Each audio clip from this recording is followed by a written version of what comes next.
إن الدين عند الله الإسلام وما اختلف الذين أوتوا الكتاب إلا من بعد ما جاءهم العلم بغيا بينهم ومن يكفر بآيات الله فإن الله سريع الحساب.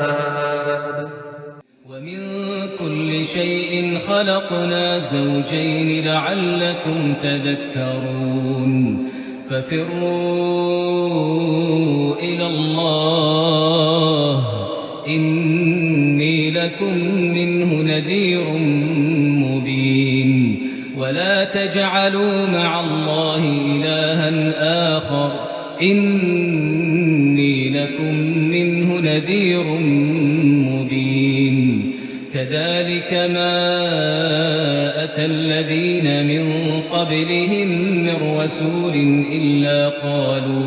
إلا قالوا ساحر أو مجنون أتواصوا به بل هم قوم طاغون فتول عنهم فما أنت بملوم وذكر فإن الذكرى تنفع المؤمنين وما خلقت الجن والإنس إلا ليعبدون ما أريد منهم من رزق وما أريد أن يطعمون إن الله هو الرزاق ذو القوة المتين نحن بالله عزنا والحبيب المقرب بهما عز نصرنا لا بجاه ومنصب كل من رام ذلنا من قريب وأجنبي سيفنا فيه قولنا حسبنا الله والنبي سيفنا فيه قولنا حسبنا الله والنبي حسبنا الله ونعم الوكيل وينصرك الله نصرا عزيزا نصر من الله وفتح قريب نعم المولى ونعم النصير حسبنا الله ونعم الوكيل وينصرك الله نصرا عزيزا نصر من الله وفتح قريب نعم المولى ونعم النصير. أعوذ بالله العظيم وبوجهه الكريم وسلطانه القديم من الشيطان الرجيم. بسم الله والحمد لله اللهم صل على محمد صلى الله عليه وسلم وعلى آله وسلم. آمين. Olúwa jọ̀wọ́ dákun má gbàgbé àwa. Olúwa jọ̀wọ́ dákun má gbàgbé àwa, ṣé wọ́n ṣá làwa ó máa pè lójoojúmọ́, ìwọ ṣá làwa ó máa pè ọba rẹ̀. Olúwa jọ̀wọ́ dákun má gbàgbé àwa. Olúwa jọ̀wọ́ dákun má gbàgbé àwa, ṣé wọ́n làwa ó máa pè lójoojúmọ́, ṣé wọ́n ṣá làwa ó máa pè ọba rẹ̀. A dúpẹ́ lọ́dọ̀ Ọlọ́run. Alhamdulillah. àti ìgẹ̀ tó pọ̀ kó máa lọ bá aṣíwájú ẹ̀dá ànábì wa Muhammad sallallahu alayhi wa sallama. àtàwọn ará ilé ànábì àtàwọn sàhábà rẹ̀ Amina. àti gbogbo àwọn tí wọ́n tẹ̀lé lànà gìgísẹ̀ ànábì. sallallahu alayhi wa sallam. Ọlọ́run tó bá ti ń kẹ́ Muhammad má gbàgbé gbogbo àwọn òbí wa tí wọ́n ti ré kọjá. Àmín. Agbélátorí bàbá wa lọ́mọ́lẹ̀ gbàgbé ní tá a sábà máa ń ṣàdúrà fún bàbá. Ìkẹ́ tó pọ̀ àti ìgẹ̀ tó pọ̀ kó máa jẹ́ tiyín. Àti gbogbo àwọn ìkàn nínú ìsìláàmù ní pàtàkì jùlọ nínú ìlú wa báwa kẹ́ wọn gẹ̀ wọ́n ṣekún sinmi fún wọn ṣe sàárè wọn lábàtà àlìjánà. Àmín. Báwọn kan bá wá lọ àwa kan ní a máa ṣẹ́kù. Masha Allah. Gbogbo àwọn tí wọ́n ṣẹ́kù fún wa ní bàbá ní ìyá abẹ́ Ọlọ́run má fara nìyín má dààmú yín má fìtínà yín má wàhálà yín. Àmín. Títí fi ń dórí gbogbo àwọn ọmọ bàbá tí wọ́n gbéṣẹ́ olóore yìí kalẹ̀ tí gbogbo ayé fi wá ń jàǹfààní rẹ̀.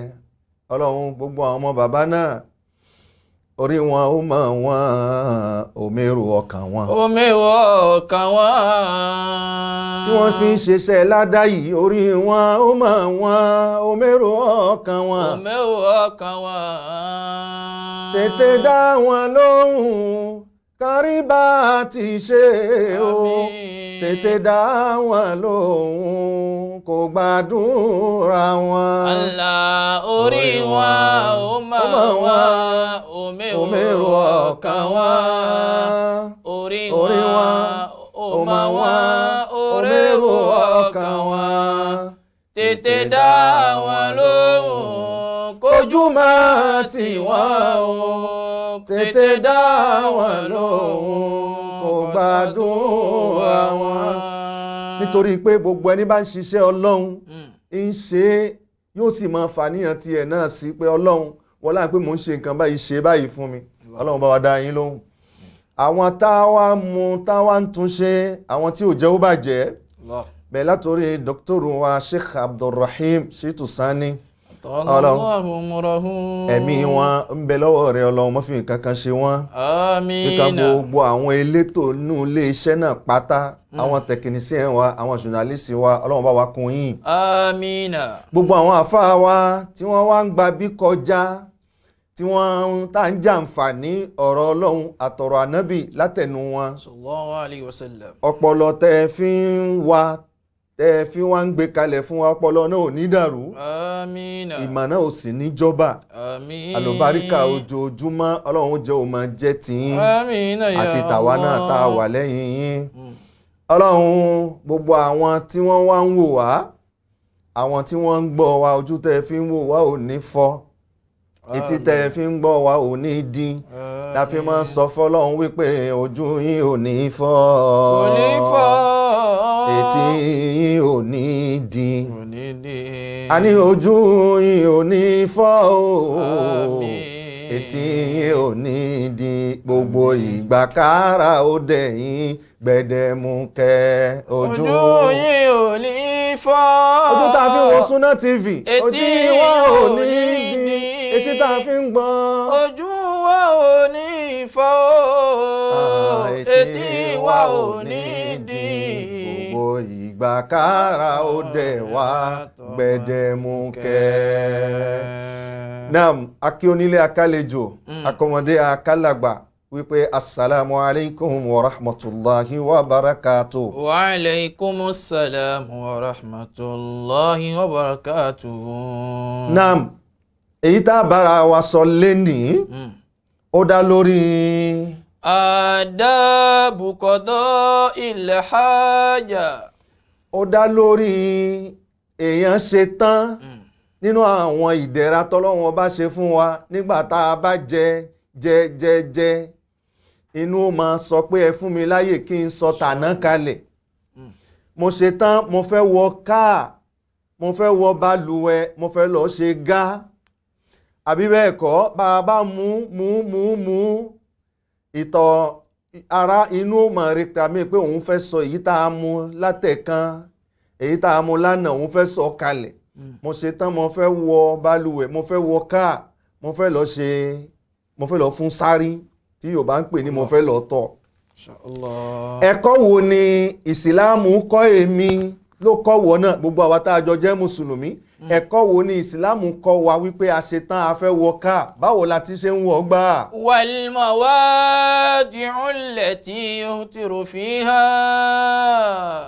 èyí tí mo fẹ́ kó yé mi kó sì yé ìwọ náà òun náà ni wípé à ń pe àyè kan láyè tá à ń ṣẹ̀gbin sí àyè náà orúkọ tó bá wù wá la lè pè ẹlòmíì ń pè ní balùwẹ̀ ẹlòmíì ń pè ní káà nígbà tó ní Faransé bá fẹ́ pe tiẹ̀ yóò pè ní douche èyí yòówù bó bá ti wù ẹ́ kó o pè é ṣùgbọ́n àyè kan ni tó ṣe wípé a máa ń reserve àbí a máa ń tọ́jú ẹ̀ kalẹ̀ ní títọ́jú pé gbogbo ìgbà tá a bá fẹ́ yọ ẹ̀gbin kó lára ibẹ̀ lámọ̀ lọ yọ sí. àkọ́kọ́ ẹ̀kọ́ tí Muhammad tó jẹ́ kó yé èmi àti ẹ náà ni wípé gbogbo àyè tó ti jáyè ẹ̀gbin ilé àwọn kan ni àwọn gbogbo alamọ̀ pé àwọn ẹ̀dá kan ń bẹ tá à ń pè ní alùjànú àwọn àlìjànú bá a ti mọ̀ wọ́n sí nínú àwẹ̀ èèyàn a ní mùsùlùmí láàrin wa alẹ́ni tí ò gbà tọ́lọ́hun láàrin wa alóníṣẹ́ èrè láàrin wa bẹ́ẹ̀ kan náà alóníṣẹ́ kejì bẹ́ẹ̀ náà ní bẹ nínú ìran àlìjànú ṣẹ́ra àwọn ẹ̀mí burúkú kan bẹ nínú àwọn àlìjànú tó ṣe wípé àyè táwọn máa ń gbé jù òun náà ni gbogbo àyè tí ń jáyé ẹ̀gbin gbogbo àyè tí wọ́n bá ti ń ṣe nǹkan ẹ̀gbin sí ibẹ̀ nílé tiwọn. awwalan.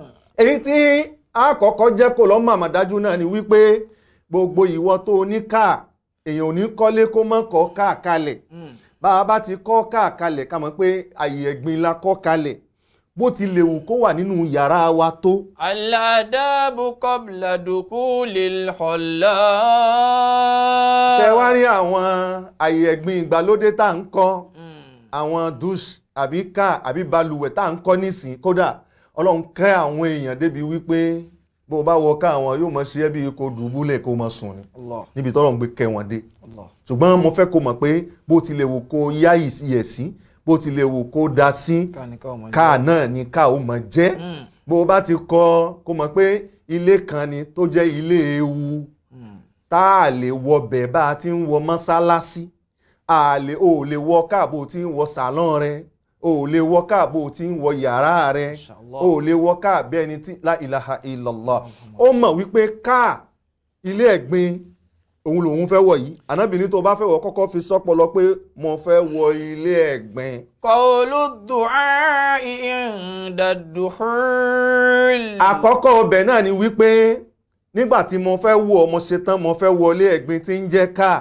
ó ní gbólóhùn invocation àdúà tó kọ́kọ́ pè jáde lẹ́nu Ànábì ní kó sọ wípé Allahumma inni a'udhu bika minal khubuthi wal khaba'ith. Ànábì ní kó sọ bẹ́ẹ̀ ìwọ yanu sọ́kọ́ tó bá ti nínú ọkàn pé mo fẹ́ wọ káà sọ sínú ẹ̀mí ẹ̀ wọ́n ní kó pariwo fi sọ gbogbo ohun tí à ń pè ní àdúà kò dìgbà tá a bá pariwo bó o bá mọ̀ ní lárúbáwá ó dáa bó o lè sọ ní Faransé ó ṣe bó o tún lè sọ ní Yorùbá ó ṣe ṣùgbọ́n sáà ní nínú ẹ̀mí pé Ọlọ́run o inni a'udhu bika minal khubuthi wal khaba'ith. Ọlọ́run mo fi ẹ́ wá ìṣọ́ tó péye lọ́wọ́ gbogbo ohun tí ó máa jẹ́ aburú lọ́wọ́ àlìjànú burúkú lọ́kùnrin wọn àwọn àlìjànú burúkú lóbìnrin wọn gbogbo ohun tí wọ́n mọ̀ ní gẹ́gẹ́ bí aburú sí mi Ọlọ́run má jẹ́ apá wọn ó ká mi. àmín.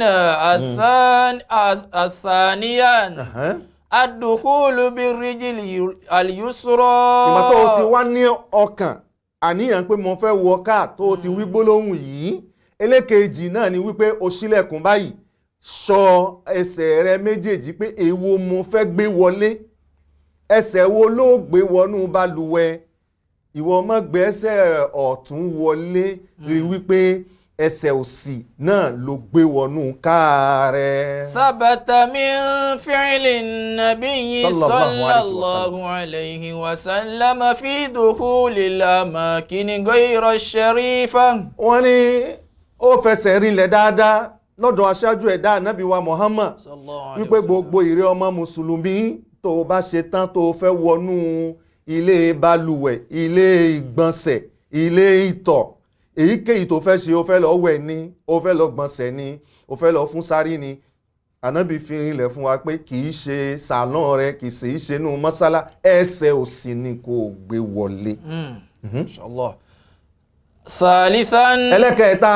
Al-ibti'adu an a'yunin nasi. ìwọ gbìyànjú bó o bá rí wípé káà ló fẹ́ wọ̀ káà tó ń wọ̀ yìí má jẹ́ kó jẹ́ ibi tí èèyàn ó ti mọ̀ rí ẹ ránṣẹ́.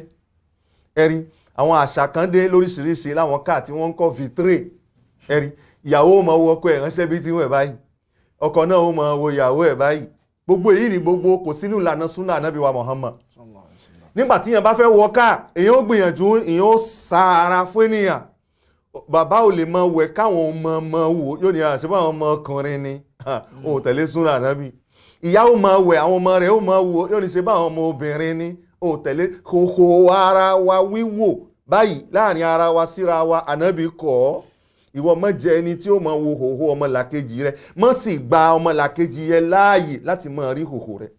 ẹlòmíì bá ṣe tán tó bá fẹ́ tọ̀ ìtọ̀ ní gbọ́n o erigun dùn tí gbogbo ayé ń kọjá ni ó ti gbé oko ni ó ti na kó ẹ̀ báyìí yóò mọ̀ tán ni ìtọ̀ ló ń tọ̀ láàrin ẹ̀ báyìí wọ́n rí ni wọ́n ní gbé lọ irọ́ wọ́n rí ni wọ́n ní gbé lọ kọ́ òun péré burúkú bá rẹ̀ ni. Allah. Kana an-nabiyyu sallallahu alayhi wa sallam idha arada al-gha'ita intalaqa hatta la yarahu ahadun. aṣáájú ẹ̀dá ànábì wa Muhammad sallallahu alayhi wa sallam. nígbà tó bá ṣe tán ó fẹ́ ṣe gá àbọ̀ ó fẹ́ fún sáré ni èyí yòówù tó bá fẹ́ ṣe ń bẹ̀ yóò gbìyànjú yóò rìn kúrò láàrin agbègbè èèyàn. ẹ̀rí kò wọ̀ ká kí ilẹ̀kùn fèrèsé rẹ̀ tún wà ní ṣíṣí àbí ilẹ̀kùn ẹ̀ wà ní ṣíṣí àwọn tán wà ní kùrúà àbáwọn tán wà ní sàlọ́n máa gbọ́ pọ̀tọ̀pọ̀tọ̀ òun yàgbẹ́nu Allah. ànábì kọ̀ fún wa. àbí ìgbà náà ni wọ́n máa gbọ́ ni wọ́n máa ta sánsán ni pé ìgbẹ́ pàpà ń rùn grave àbí ìgbẹ́ màmá ń ta sánsán ànábì kọ̀ fún wa. ẹ gbìyànjú káàyín ẹ jẹ́ kó mọ lọ ẹ̀yìn kùnlé káàyín ẹ jẹ́ kó mọ ní fèrèsé káàyín ẹ jẹ́ kó mọ nílẹ̀kùn láti ṣe kíni láti sára fún àwọn ènìyàn. wọn gbọ́dọ̀ mọ ẹ̀gbin rẹ ẹnìkejì ò gbọ́dọ̀ máa fi mú ko dépò tí wọ́n máa fetí gbọ́. ẹlẹ́kẹ̀ẹ́ Thaniyan. nam. Al-adabu athna'u qada'il haja. ìpele àkọ́kọ́ òun náà nìyẹn fún ẹni tó ṣe kíni o ẹni tó ṣe tán tó fẹ́ ṣe bẹ̀zún ẹ̀ ń pé ohun tó nídìí lára tó fẹ́ sọ kalẹ̀ ẹ̀kọ́ àkọ́kọ́ nu ẹ̀kọ́ ẹlẹ́kejì òun náà ni àti wá wọ ká o ti wá rí ká tó dáa tó fẹ́ ṣe ẹ̀tọ́ rẹ̀ o ti wọlé.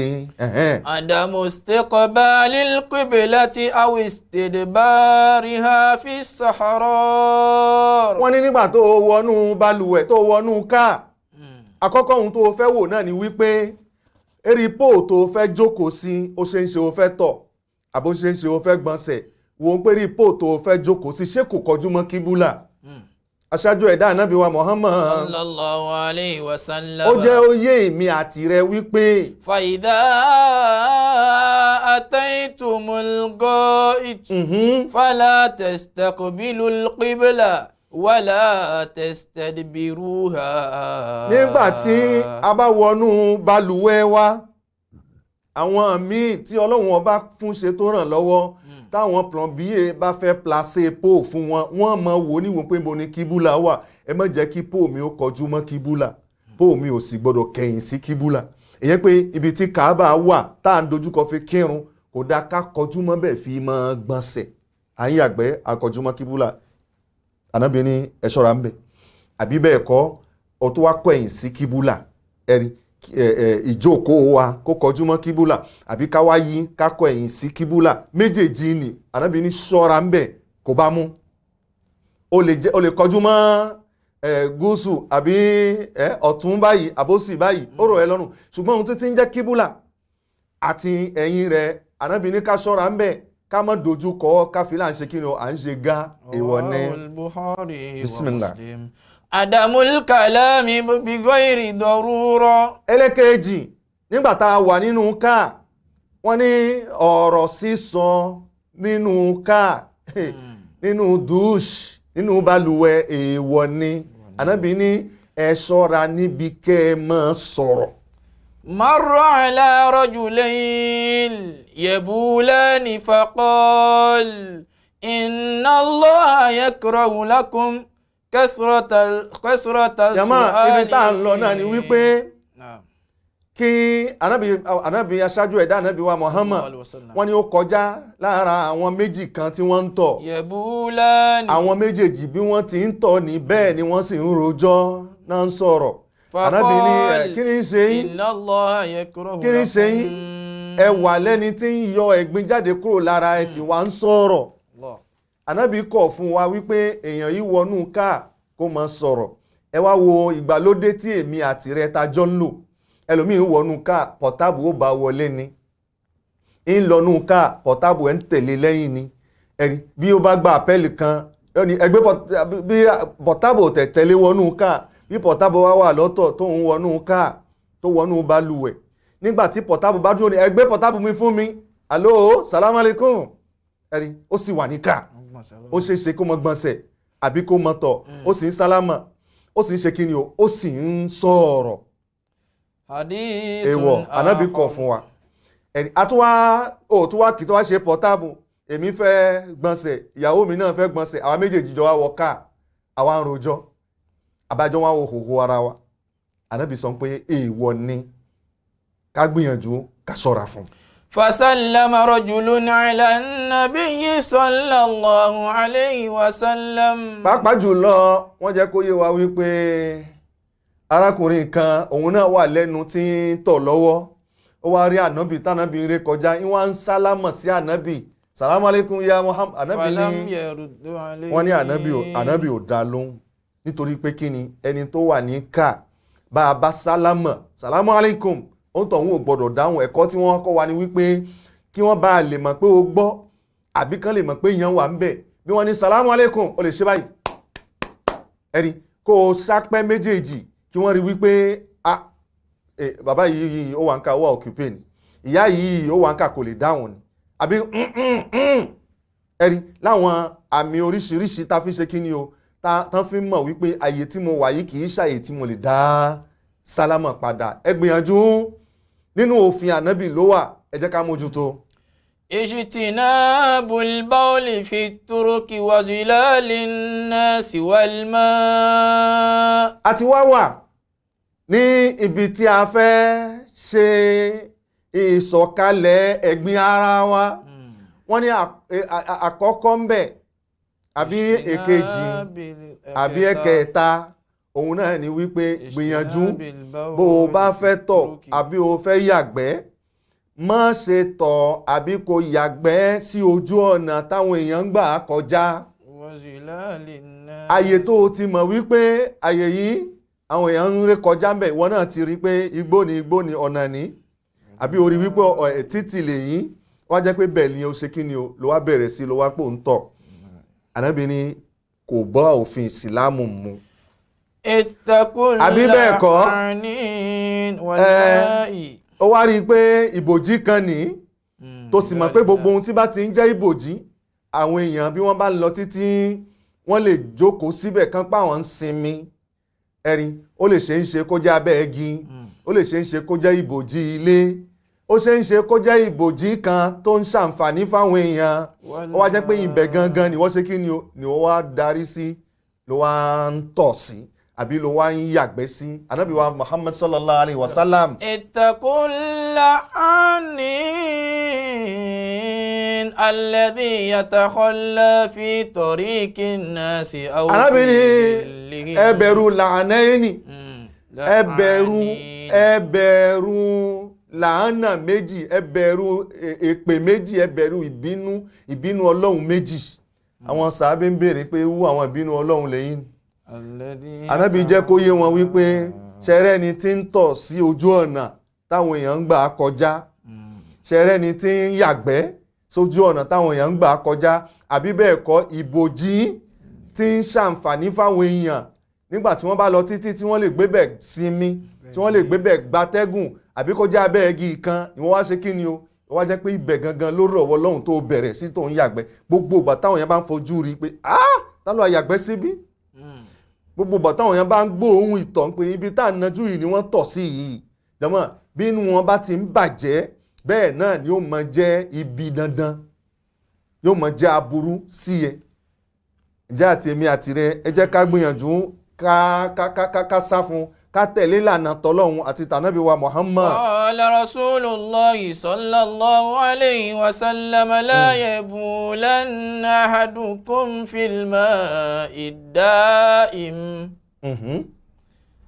La yabulanna. Aṣáájú ẹ̀dá ànábì wa Muhammad sallallahu alayhi wa sallam. Ó ní ẹlẹ́kẹta òun náà ni àwọn ààyè tó ṣe wípé ààyè omi tá a mọ̀ pé omi yìí omi àǹfààní ni táwọn èèyàn ń jẹ àǹfààní látara omi ni ó ṣe é ṣe kó jẹ́ omi adágún ẹ̀rí tó ṣe wípé bàbá nídìí omi wọ́n ń bù ń bẹ̀ ibẹ̀ ni wọ́n wá ná kó sí pé ó tọ̀ àbí ibẹ̀ ni wọ́n wá sọ pé ó fẹ́ yàgbẹ́ àtẹ̀mí àtẹ̀yìn à ń bọ̀ wá lórí ìpele tó kàn ǹjẹ́ ọlọ́run èyí tá à ń sọ yìí àǹfààní ni fún mi àti fún gbogbo àwa tá a jọ jẹ́ ọmọ ìyá ìsìn ìsìláàmù kí ọlọ́run ọba jẹ́ ká gbọ́ ká sì tẹ̀lé kó lè jẹ́ ẹ̀san tó péye fẹ́mi àti rẹ ọlá láhàúlà wàlá quwwata ìllà billahil aliyyil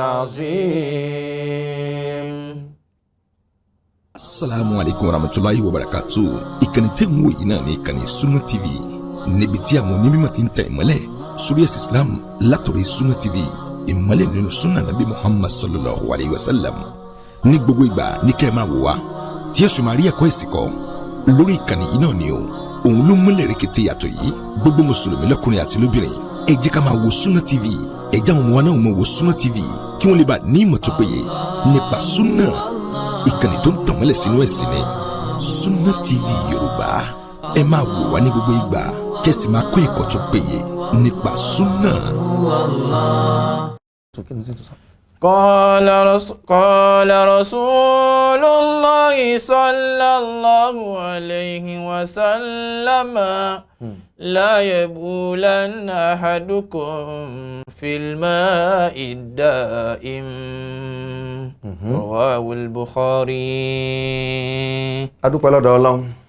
Alhamdulillah. Àtọrọ ìkẹ́ àti ìgẹ̀ tó pọ̀ fún aṣáájú ẹ̀dá ànábì wa Muhammad sallallahu alayhi wa sallam. Àtàwọn ará alẹ́ ànábì àtàwọn sàhábà rẹ̀ àti gbogbo àwọn tí wọ́n tẹ̀lé ìlànà gìgísẹ̀ rẹ̀. Ọlọ́run ọba kó kà wá náà kún àwọn tí ó ṣoríire. Àmín. Ọba tí ó ń fi wá mọ̀nà tó ń yèté ọ̀nà ọlá àti ọ̀nà àánú fún wa tí ò fi wálẹ̀ lásán ọba náà lákín a fi máa ń sọ fọ́lọ́hun pé adúpẹ́ f'Olúwa ọba tọ́pẹ́ yẹ adúpẹ́ f'Olúwa ọba tọ́pẹ́ yẹ tó ṣe wá lẹ́rú rẹ̀ tó mọ̀nà kó má ṣì wá lọ́nà láyéláyé adúpẹ́ f'Olúwa ọba tọ́pẹ́ yẹ adúpẹ́ f'Olúwa ọba tọ́pẹ́ yẹ tó ṣe wá lẹ́rú rẹ̀ tó mọ̀nà kó má ṣì wá lọ́nà láyéláyé. Al-Khamis sitrul awra. Sálísà ni mo fẹ́ kó lọ níbi àdábù ba'da qada'il haja. Al-adabu ba'da qada'il haja. Jàmáà àti sọ lákọ̀ọ́kọ́ ẹ̀kọ́ tí ń bẹ fún ẹni tó ṣe tán tó ní mo fẹ́ lọ sọ ẹ̀gbin kalẹ̀.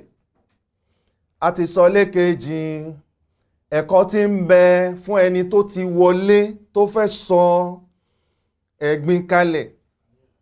Ẹlẹ́kẹ̀ẹ́ta òun náà lẹ̀kọ́ tí ń bẹ fún ẹni tó ṣe tán ó ti wọnú káà ó ti ṣe ohun tó fẹ́ ṣe ó wá parí nígbà tó parí ńkọ́. الخروج بالرجل اليمنى.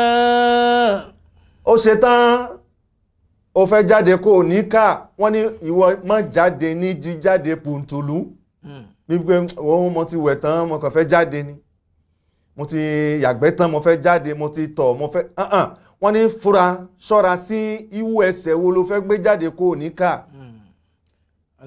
nítorí wípé ihun tá a fẹ́ kó yéra wa òun náà ni wípé ilé tá a pè ní ilé balùwẹ̀ ilé ẹ̀gbin ilé kan ni tó ní ewu pípọ̀ gbogbo ẹni tó bá ṣe àgbákò àlìjànú ọ̀pọ̀ nínú ẹni tí ń ṣe àgbákò àlìjànú kó sí mi lára àlìjànú ń dààmú mi àlìjànú ń fìtínà mi nínú káà láti mọ́ ń ṣe àgbákò rẹ̀ ọ̀pọ̀ nínú ewu àlìjànú ń dà mí láàmú nínú káà ni àwọn kan wọ́n ní fìtínà wípé ọkọ ọ̀run gbogbo ẹni tẹ́ ẹ bá ti gbọ́ pé ọkọ ọ̀run ni àbí ìyàwó ọ̀run ni kẹ́ mọ̀ pé àgbákò náà ọ̀pọ̀ rẹ̀ nínú káà láti ń ṣe Allah. àwọn ìyá tó bí bàbá wa agbọ́njúmọ̀ wọ́n ní gbígbọ́njú ẹni tí ó máa ń sán bàǹtẹ́ fi wọ káà kí ni ń jẹ́ bẹ́ẹ̀ ni wípé ìhòhò wa àkọ́kọ́ ọbẹ̀ agbọ́dọ̀ ṣe kí ni agbìyànjú ká ní ìdáàbòbò fún ìhòhò wa ṣẹ́rí àwọn ẹ̀mí táàrí tí ń jẹ́ ẹ̀mí àlùjànú àwọn òní nǹkan kan tí wọ́n ní tán fẹ́ wò lára wa tó kọjá ìhòhò wa bó o bá jẹ́ nìkan tọ́lọ́run fún ẹ lẹ́wà obìnrin ni ẹ́ ọlọ́run fún ẹ lẹ́wà tó bá bọ́ra kalẹ̀ báyìí ó dùn ún wò bó o bá ti dùn ún wò fálìjànú yóò gbé ẹ níyàwó yóò kó sí ẹ lára ẹ̀rí láàníyàn ti ẹ̀ ní pé òun ti rí yàwó òun fẹ́ fẹ́ yàwó nínú ẹ̀dẹ́ ènìyàn bákan náà ìwọ ọmọkùnrin tí ọlọ́run ọba dá tó rẹwà tó ṣe ń pé nígbà tó o bá sọ ìhòhò rẹ kalẹ̀ báyìí àwọn àlìjànú wọ́n ṣe kí ni wọ́n nífẹ̀ẹ́ sí pé ọmọkùnrin ló yáyì báyìí ní ìhòhò ẹ̀ dùn ún wò báyìí wọ́n sì ṣe kí ni o àlìjànú obìnrin ó lè kó sí ẹ lára ó ti ṣe kí ni o ó ti lọ́kọ nìyẹn ó ti rí ọkọ nìyẹn yóò mọ̀ adẹ̀ láàmú yóò mọ̀ fìtínà rẹ yóò mọ̀ wàhálà rẹ lànàbí fi ní ilé àlìjànú ilé kan ni téèyàn lè kó sí tí ó tara ẹ̀ ṣàgbákò ilé kan ni téèyàn lè kó sí tí ó tara ẹ̀ ṣe kí ni o tí ó tara ẹ̀ pàdé àṣàsí wọ́n ní kó ṣọ́ra nígbà tó o bá bù ṣe kó níkà àkọ́kọ́ ọbẹ̀ náà ni wípé má jáde ní hòhò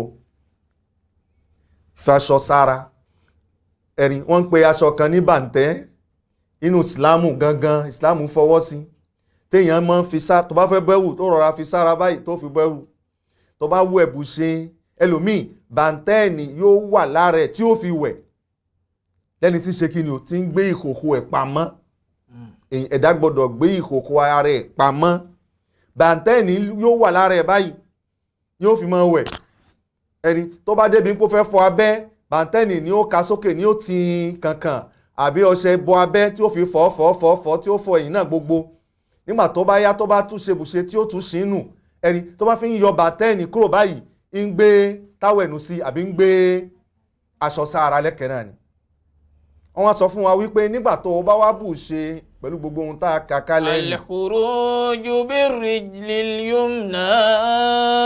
ó wá ṣe tán o fẹ́ jáde kó o níkà wọ́n ní kó o gbìyànjú kó o ẹsẹ̀ tó o fẹ́ gbé jáde kó o rí wípé ẹsẹ̀ ọ̀tún ni mo gbé jáde kó o níkà ẹsẹ̀ ọ̀tún ló fẹ́ gbé jáde kó o níkà fi bọ́ta. min babi ta'zimi ma huwa tayyibun fi'lun amun lin-nabi sallallahu alayhi wa sallam. lọ́dọ̀ aṣáájú ẹ̀dá Ànábì wa Muhammad ó ní nígbà tó o bá gbé ẹsẹ̀ ọ̀tún jáde wá ní gbólóhùn kan tó máa sọ ní ọ̀rọ̀ tó rẹwà tó máa sọ sọ́lọ́hun mi ó máa sọ wípé gùfúránàkà gùfúránàkà kódà àwọn àfáà wọ́n tún fi kún fún wa nínú tírà àwọn wípé alhamdulillahi lẹ́sìn azaba anila aza wà àǹfààní ìyẹn máa ń dúpẹ́ fún Ọlọ́run lórí wípé ìnira tí ń bẹ lára mi inú mi tí ó kún tẹ́lẹ̀ mo sì rí sọ̀kalẹ̀ mo wọ ká mo fẹ́ gbọ̀nsẹ̀ mo rí gbọ̀nsẹ̀ dáadáa Ọlọ́run ó ṣeun tó yọ ẹ̀gbin kó lára mi tó jẹ́ kára mi ó fúyẹ́ tó fún mi lálàáfíà. kana rasulullahi sallallahu alayhi wa sallam idha kharaja min al-khala'i qala ghufranak. aṣáájú ẹ̀dá anábì tèmi Muhammad sallallahu alayhi wa sallam. gbogbo ìgbà tó bá ti kó ní balùwẹ̀ ó ṣe ń ṣe kó jẹ́ pé ó lọ tọ̀ ni tó o bá tọ̀ tí ọlọ́run ní o fẹ́ tọ̀ orí tọ̀tọ̀ yóò dúpẹ́ fọlọ́run ni. ọ̀pọ̀ ẹni títọ̀ ń gbọ̀n ìtọ̀ ń gbọ̀n báyìí ó sì ń wá ìtọ̀ láti tọ̀ kó ọlọ́run ò fún ní tọ̀tọ̀ ẹni ìtọ̀ ń gbọ̀n báyìí kò sì rí tọ̀tọ̀ àwọn kan wọ́n ń ti nǹkan bọ̀ wọ́n lára nílé èdò tó ni wọ́n fi ń fàtọ̀ jáde lára wọn. ìwọ wá wọlé owó balùwẹ̀ pẹ̀lú rọrùn o fẹ́ tọ̀ o wá rí tọ̀ ti yẹ tọ̀ tí ò sí ìnira kankan fún ẹ kí ọlọ́run ọba tó yọ ẹ̀gbin kó lára rẹ tó sì fún ẹ lálàáfíà. o fẹ́ gbọ̀nsẹ̀ o bẹ̀rẹ̀ orí gbọ̀nsẹ̀ rẹ nírọ̀rùn ó wá jáde. ọ̀pọ̀ ẹnu ẹni tó fẹ́ gbọ̀nsẹ̀ ṣùgbọ́n ọlọ́run ò fi rọ̀ wọ́n lọ́rùn. ẹni ilé ìdò tó ní wọ́n déná kí wọ́n tó ṣe kí wọ́n tó lè yàgbẹ́. nígbà tí tìẹ bọ́ta pẹ̀lú ìrọ̀rùn tó lálàáfíà ó kí ọlọ́run pó ṣeun gùfúránàk. ọlọ́run àforíjì tìrẹ ni mò ń fẹ́ tí ó mọ jẹ́ kí gbogbo irinṣẹ́ ara mi ó mọ ṣiṣẹ́ déédéé kí ọlọ́run kò yin ọlọ́run. ó fẹ́ wẹ̀ ó wẹ̀ pẹ̀lú rọrùn. ọ̀pọ̀ ẹni tó dá mi sórí torí ẹ̀ sì yí ọ̀pọ̀ ẹni tó dá mi sórí tí kírísì sì mú tó sì bá rẹ̀ nílẹ̀ ńlẹ̀. ìwọ wá wẹ̀ náà ti dùnnú tayọ̀ pẹ̀lú rọrùn ó wá jáde kó kí ọlọ́run pé gùfúránàk.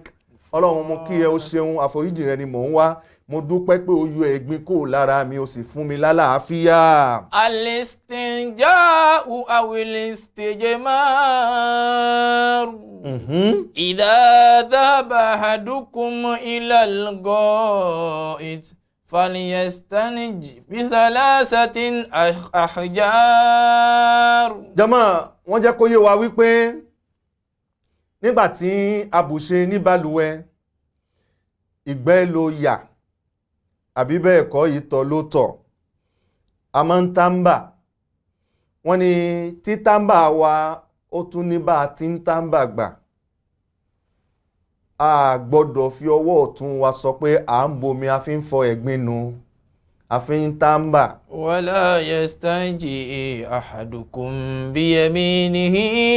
ìsìlámù kọ̀ fún wa wípé èèyàn yìí fi ọwọ́ ọ̀tún fi tàmbà àti wípé o fẹ́ tọ̀ ẹni o wá gbé okó rẹ o fọwọ́ ọ̀tún fi mú okó rẹ dání báyìí o fi ń tọ̀. ìsìlámù kọ̀ fún wa ọwọ́ òsì là ń lò fi ṣe nǹkan ẹ̀gbin àyàfi tó bá wọnú dọ̀rúrí èyàn pé wọnú ìnira túláàsì ọwọ́ náà ọwọ́ ọ̀tún rẹ ọlọ́run fàdánwò fi kàn án àbí ó jẹ́ bákan àbí ó jẹ́ bákan ṣùgbọ́n ọwọ́ wo là ń lò fi ṣe nǹkan ẹ̀gbin ọwọ́ ọ̀tún àìlò ọwọ́ òsì òun la fi ṣe nǹkan ẹ̀gbin.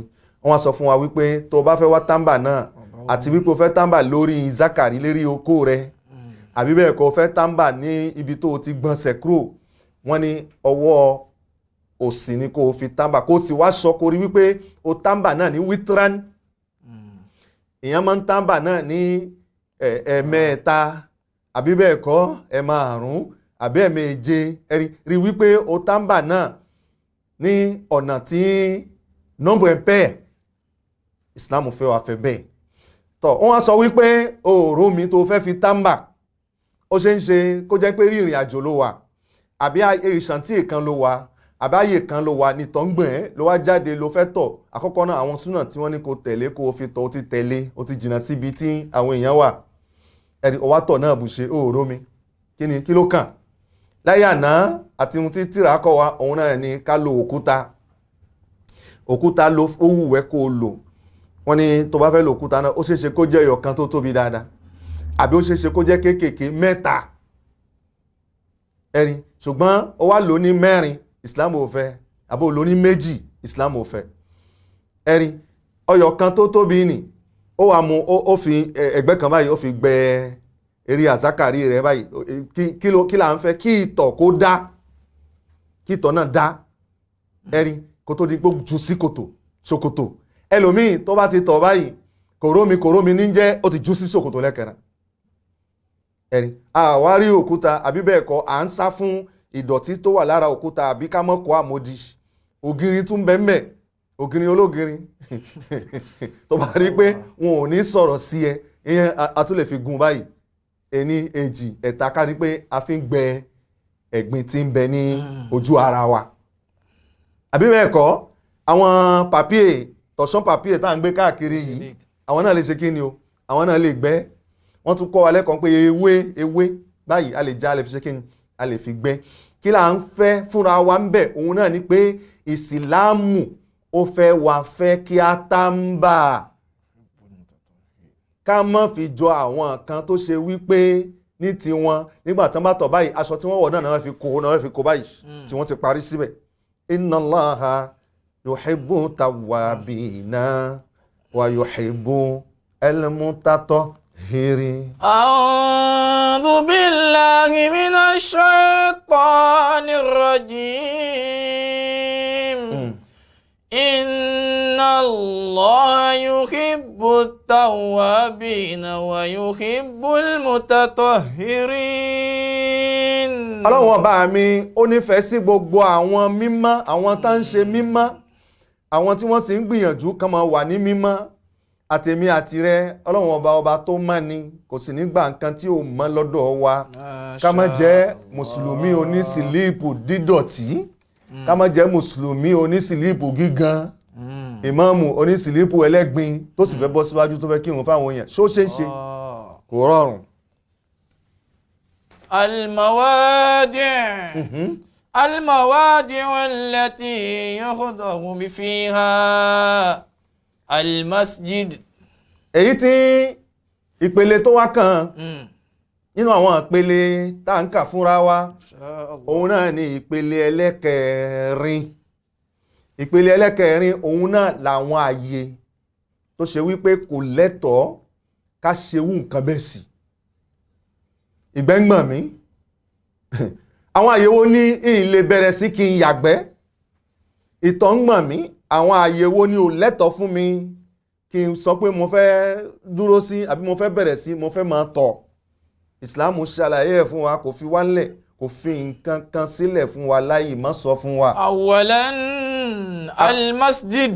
Àkọ́kọ́ ń bẹ̀ òun náà ni mọ́sálásí gbogbo ohun tá a bá ti mọ̀ pé mọ́sálásí ni bíi a bá mú àgbègbè ọ̀dọ̀ tiwa Àjàṣẹ́ Kútọ́nù àwọn ìlú tó jẹ́ ville paraku tán ti lajú a máa ń dá mọ́sálásí mọ̀ pé èyí mọ́sálásí ni ṣùgbọ́n bá a bá lọ àwọn ahéreko a bá lọ àwọn inú igbó ní àwọn kìíní kan wọ́n kàn ṣe búkà kan ní ẹ̀rí ni wọ́n rí ọmọ jọ́sìn inú ẹ̀ pé búkà yìí kí la fẹ́ mọ̀ ṣe afẹ́mọ̀ jọ́sìn nígbà yìí aṣáájú ẹ̀dá Ànábì wa Muhammad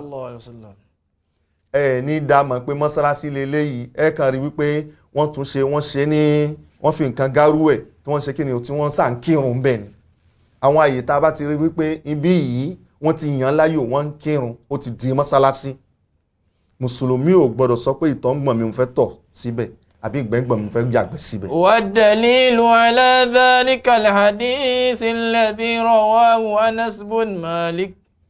nínú àwọn ìjẹ́rìí tó peléke látọ̀ọ̀dọ̀ àwọn sọ̀hábà Ànábì wa Muhammad sallallahu alayhi wa sallama. wọ́n jẹ́ kó yé wa wípé baynama nahnu fil masjidi ma'a rasulillahi sallallahu alayhi wa sallama idh ja'a a'rabi. ní lọ́jọ́ ọjọ́ kan láwà pẹ̀lú aṣáájú ẹ̀dá Ànábì wa Muhammad kí la rí lẹ́kẹ̀ẹ́ náà òun náà ni lárúbáwá kan bó ti sáré dé jìlọ̀jìlọ̀ ni faqama yabul fil masjid. ìtọ̀ ti mú bó ti wọ mọ́sálásí nìyẹn ló bẹ̀rẹ̀ sí ń tọ̀. faqala sahabu rasulillah. ọ̀kan nínú àwọn sàhábà Ànábì ó ní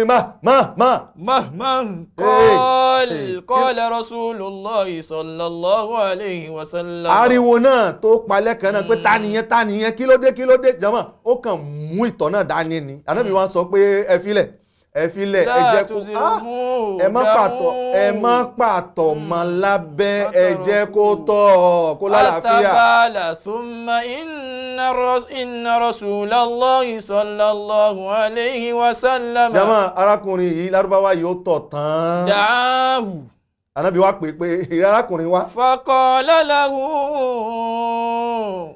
Ànábì wa ń sọ fún ó ní ìrẹ́ arákùnrin inna hadhihil masajida sórí la àyè tá a wà tasluhu yìí li shay'in min hadhal bawl. inú búkà tá a wà yìí búkà yìí kì í ṣe búkà lásán búkà náà a fi ṣe nǹkan kan tó kọjá pé à ń sin Ọlọ́run bá ń bẹ̀ ní ilé Ọlọ́run ni inú mọ́sálásí lélẹ́yìí ààyè tọ̀ síbẹ̀ ààyè ṣe nǹkan ẹ̀gbin síbẹ̀ nítorí ẹ̀ níjọ́ míì má jẹ́ kí ìwé ó tún wáyé mọ́ ẹ̀rí wọ́n fi ń kọ́ gbogbo wa lẹ́kọ̀ọ́ wípé gbogbo ibi tó bá ti jẹ́ mọ́sálásí àtà ògiri mọ́sálásí ara ògiri mọ́sálásí àbí ìta gbàgbólé mọ́sálásí ẹ gbìyànjú ẹ ṣọ́ra gbogbo ẹni tí bá ń tọ̀ síbẹ̀ ń wá ìbínú Ọlọ́run ni ẹ jẹ́ ká sá fún ẹ̀rí Ànábì wa pọ̀ kan náà àwọn sàhábà pé ẹ lọ gbé omi wá ẹ wá bu omi sí ẹ jẹ́ kí omi kó mú dáadáa kò tó ní ṣe wú ẹ̀ mọ́ jàmáà a gbọ́dọ̀ tọ̀ sí mọ́sálásí.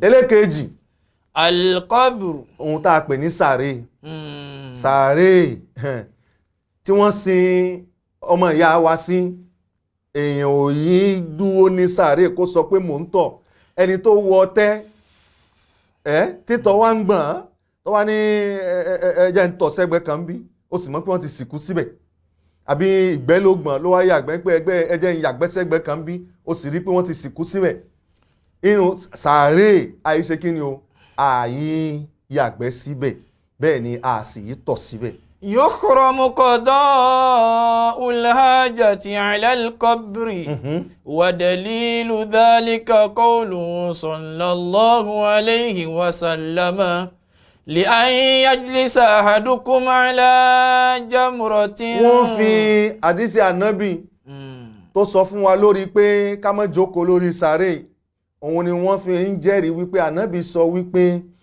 àní kẹ́ ẹ múra dáadáa kẹ́ ẹ wọṣọ kẹ́ ẹ wá jókòó lérí òkúta gbígbóná òkúta ọlọ gbígbóná kó mọ wá jó yín láṣọ débi kó wá jó yín títí kó jó yín dénú tán ó fi ń lóore fún yín ju kẹ́ ẹ ṣe kí ni o kẹ́ jókòó sórí sàárè lọ ìjókòó lásán nìyẹn ká ṣẹ̀ṣẹ̀ wá sọ ẹni tí ó fẹ́ ṣe kí ni o tó fẹ́ nankú tó lóun tọ̀ àbí ó fẹ́ bẹ̀rẹ̀ lóun yàgbẹ́ èèwọ̀ náà. Thalithan amakinu tujammi'u nnasi wa amakinu intifa'ihim.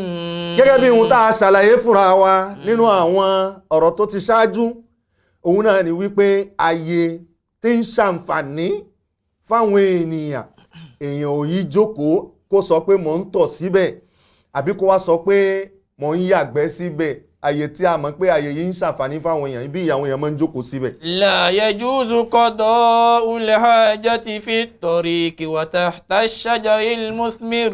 jama igi abẹ́ igi tá a mọ̀ pé igi yìí àkọ́kọ́ ń bẹ̀ òun náà ni pé mọ́ sábà ń so èso mọ́ngà ní so ní èso ọsàn ní so ní àzọ́nbébé ní so ní límọ̀ ní so ní èyí àgbọn ní so ní èyí yòówù tó ti jẹ́ igi èso tá a mọ̀ pé àwọn èèyàn ń tara ẹ̀ ṣàǹfààní wọ́n ń jẹ ń bẹ̀ a gbọ́dọ̀ dúró bẹ̀ ká sọ pé à ń tọ̀ àbí ká dúró bẹ̀ ká sọ pé à ń yàgbẹ́. wa fi amakini zilli.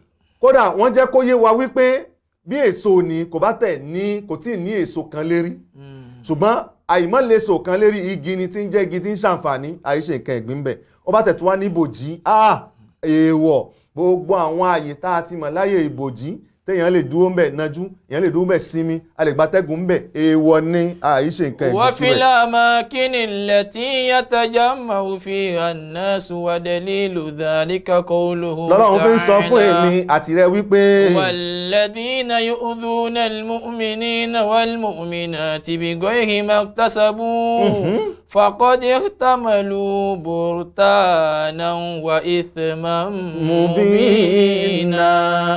gbogbo ẹni tó bá ti dúró ní dúró pé òun ni àwọn mùsùlùmí lára nítorí wípé àwọn mùmíní òdodo tígbà tí wọ́n bá débi tí wọ́n fẹ́ kọjá tí wọ́n rí ìgbẹ́ káwọn ọmọlàkejì ẹ̀ máa kọjá kán máa rí ìgbẹ́ rẹ létí títì tí wọ́n ń lọ àbí kí wọ́n máa rí ìtọ̀ rẹ kó máa rùn pa wọ́n òun kò nira bá wọn ní o lọ́mọ àmọ̀dájú wípé òun ni mùmíní lára òun ni mùsùlùmí lára. Inshallah. gbogbo ẹni tó bá ti wà lérí ọwọ́ bẹ́ẹ̀ ọlọ́run ní ẹ̀ṣẹ̀ ní fún ìbínú ìyẹn pé ibi ní fún ìbínú ọlọ́run ó sì máa bá àwọn mọ̀lẹ́kà mọ̀ wá ṣe kí ni wọ́n máa ṣẹ́bi lé àtẹ̀mí àtẹ̀yìn ẹ jẹ́ kó jẹ́ ẹ̀kọ́ tí ó pọ̀ fún wa. al-ma'u ar-rakid. omi adágún ààyè ṣe nǹkan ẹ̀gbin níbẹ̀ wípé a fẹ́ tọ̀ ńbẹ̀ àbí a fẹ́ yàgbẹ́ ńbẹ̀ omi adágún tá a mọ̀ pé yóò padà máa rùn àbí kí ó fi hàn fún wa pọ́n ti bàjẹ́. Bákan náà omi tí ń ṣàn, omi tá a mọ̀ pé ṣíṣàn tẹ́lẹ̀ yìí àwọn èèyàn wá ń bu omi mu ńbẹ̀, àwọn èèyàn wá ń bu omi fi fọṣọ ńbẹ̀, àwọn èèyàn wá ń bu omi fi ṣàǹfààní ńbẹ̀, fi ṣe ń jẹ ńbẹ̀. Ẹni ibẹ̀ ni wọ́n wá ní o dúró sí, ó sọ pé kí ni, ó sọ pé òun tọ̀, ó ṣe kí ni o, ó ṣe wọ̀ fún ẹ, ìbínú Ọlọ́run yóò máa bẹ́ ẹ níbẹ̀ ni. Naam. لا يبولن أحدكم في الماء الدائم الذي لا يجري. Ó dọwọ́ mi, ó dọwọ́ ìwọ náà. Gbogbo èyí tí a kà kalẹ̀ yìí, òye ni, làákàyè ni, ọ̀rọ̀ ni, tó jẹ́ tọlọ́hun, tó jẹ́ tànábì wa Muhammad, tó sì jẹ́ òfin ìsìlámù. Bá a bá tẹ̀lé ájèrè, bá a sì tẹ̀lé àríbínú Ọlọ́run. Ǹjẹ́ Ọlọ́run ọba tó fọ̀nà mọ̀ wá, Ọlọ́run mọ́ ṣì wá lọ́nà. Jẹ́ ká gbọ́ àgbọ́yé ẹ̀sìn, ká sì wá tẹ̀lé ká bá lè jèrè tó pé. Láfi mọ́ sọ pé adúpẹ́ fún Olúwa, ọba tọ́pẹ́ yẹ, adúpẹ́ fún Olúwa, ọba tọ́pẹ́ yẹ, tó ṣe wá lẹ́rú rẹ̀, tó mọ̀nà kó má ṣì wá lọ́nà láyéláyé. Adúpẹ́ fún Olúwa, ọba tọ́pẹ́ yẹ, adúpẹ́ fún Olúwa, ọba tọ́pẹ́ yẹ, tó ṣe wá lẹ́rú rẹ̀, tó mọ̀nà kó má ṣì wá lọ́nà láyéláyé. Subhanaka Allahumma bihamdik, نشهد أن لا إله إلا أنت، نستغفرك ونتوب إليك. سبحان ربك رب العزة عما يصفون، والسلام على المرسلين، والحمد لله رب العالمين.